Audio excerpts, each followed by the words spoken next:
চলেন গাদ্দার মির্জা ফখরুল ইসলাম আলমগীরের কিছু কথা শুনি আগে, তারপর রিয়েকশনটা দিতাছি।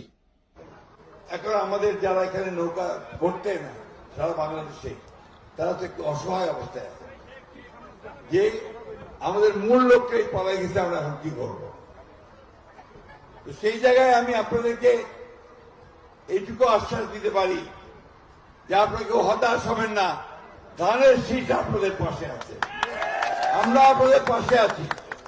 আমরা বেঁচে থাকতে আপনাদের গায়ে কেউ ফুলের টোকাও দিতে পারবে না, এই কথাটা আমরা খুব পরিষ্কার করে বলছি। এই মির্জা ফখরুল ইসলাম আলমগীরাই বাংলাদেশের জাতীয় গাদ্দার। এই মির্জা ফখরুল ইসলাম আলমগীরাই গত 15 বছর আওয়ামী লীগের সাথে আঘাত করে রাজনীতি করছে। এই মির্জা ফখরুল ইসলাম আলমগীরা এখন কাদেরকে পুনর্বাসন করতেছে জানেন?